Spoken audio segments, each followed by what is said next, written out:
Ahora sí vamos a continuar con el núcleo. Recuerden que el núcleo es el cerebro de la célula y va a controlar todas las funciones de la célula desde ahí a través del material genético que está contenido en él. Si ven aquí, se alcanzan a ver los cromosomas. Este núcleo va a estar formado también por membrana celular, va a estar rodeado por membrana celular y va a tener aquí unos poros a través de los cuales va a salir el ADN y el ARN y los ribosomas que la célula requiera para realizar su metabolismo. Dentro de este núcleo va a estar contenido el nucleolo. Este nucleolo, ¿qué función va a tener? Va a sintetizar los ribosomas y RNA ribosomal, que es lo que está formando a los ribosomas. Y eso es todo. El siguiente organelo que vamos a ver es el retículo endoplásmico rugoso. Si ven aquí, está continuo, es decir, que este retículo endoplásmico rugoso está formado de la membrana plasmática del núcleo, es decir, es repliegue de membrana y está continuo. No hay una separación entre la membrana del núcleo y el retículo endoplásmico rugoso. ¿Por qué se llama rugoso? Si ven aquí tiene unos puntitos. Estos puntitos son los ribosomas. Acuérdense que los ribosomas quedamos que eran esas estructuras formadas de proteína que están en forma de osito. Y por eso se llama retículo endoplásmico rugoso, porque va a tener esa textura, porque ahí están pegados los ribosomas. Entonces aquí la función que va a tener es que a través de esos ribosomas se van a sintetizar las proteínas que requiere la célula y todo el organismo. El retículo endoplásmico, además de tener a los ribosomas, va a tener estos tubos que están interconectados y que van a ser continuación de la membrana plasmática del núcleo.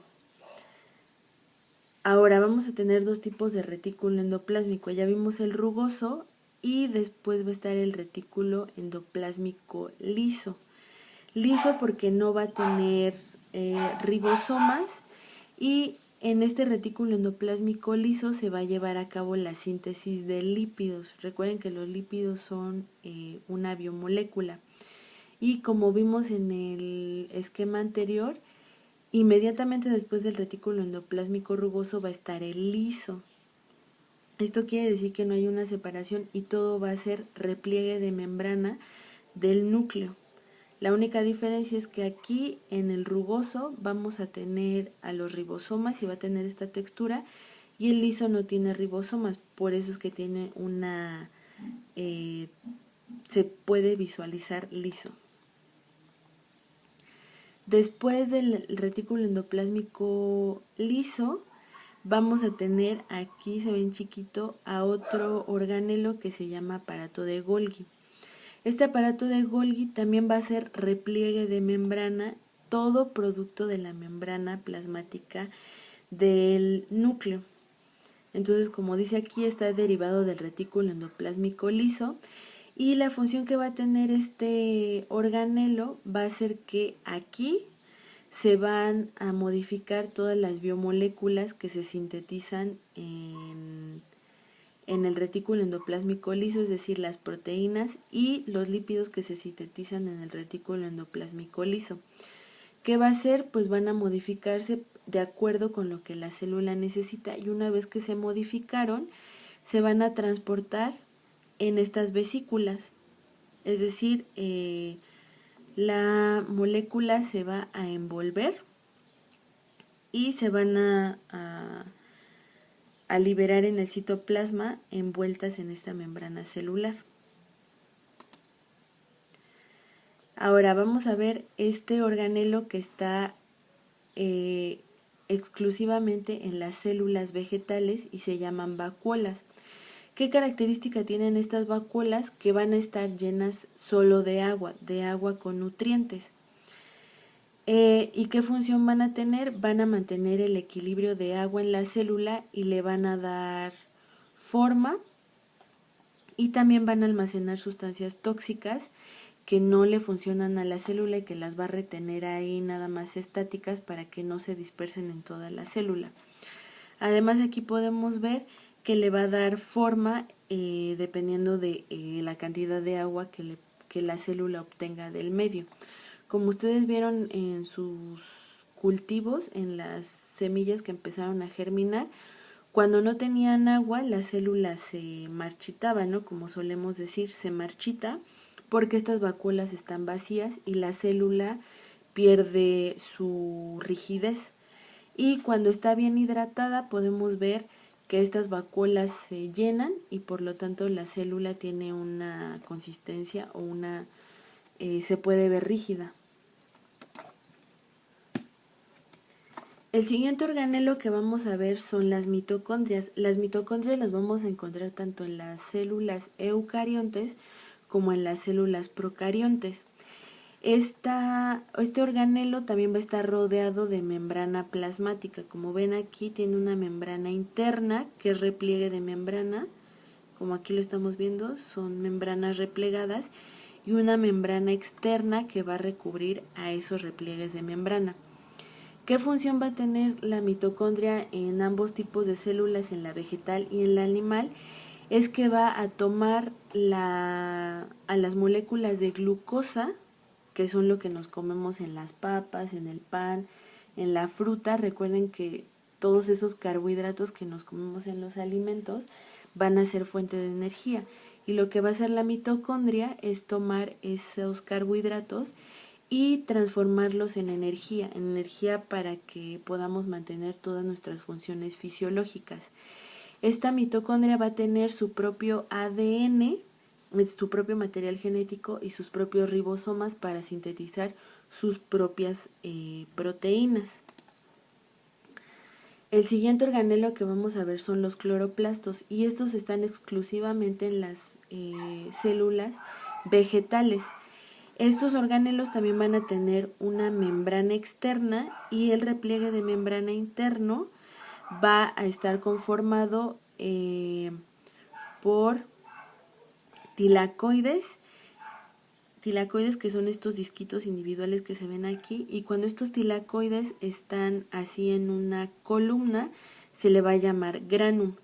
¿Qué función van a tener estos cloroplastos? Aquí están pintados de verde, ¿por qué? Porque contienen una sustancia que se llama clorofila.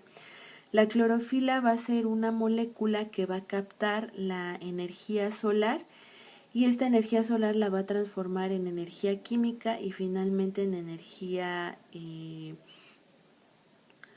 mecánica para que las células puedan mantener su metabolismo y producir sus propias moléculas para transformar esa energía solar en carbohidratos y agua.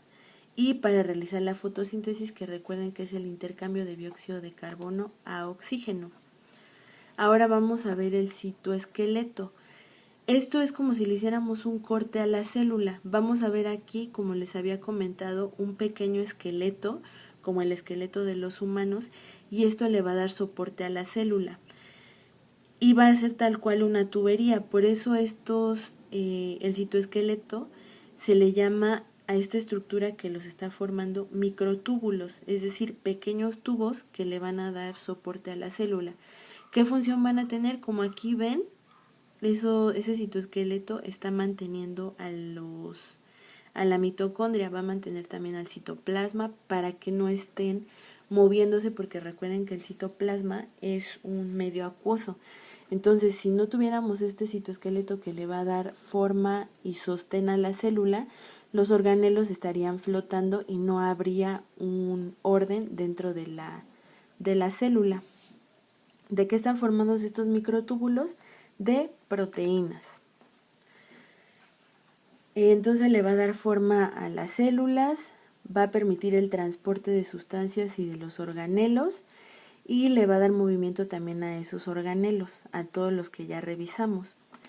Ahora, esos microtúbulos en el caso de algunos tipos celulares, se van a extender hasta el exterior. Y cuando se extienden como una colita, a eso se le llaman cilios y flagelos. Ya vimos en la célula procarionte qué función tenían los cilios y los flagelos de movimiento. En el caso de las células eucariontes, vamos a ver que también le van a dar movimiento y este movimiento va a ser como en forma de espiral o en forma de látigo. Aquí tenemos como ejemplo algunas euglenas, que son un tipo de algas, y para que les quede claro el cilio qué función tiene, vamos a recordar qué función tienen los espermatozoides, que les funciona como colita para nadar. Ahora vamos a ver dentro de lo que ya estudiamos de los 5 reinos, cada uno de estos reinos qué tipo celular tiene. Acuérdense que el reino monera son las bacterias y las bacterias su tipo celular son células procariontes. El reino protista, recuerden que es el de las algas y las algas tienen células eucariontes. Las plantas, células eucariontes, los hongos, células eucariontes y los animales también tienen células eucariontes, como también nosotros estamos incluidos en este reino animal.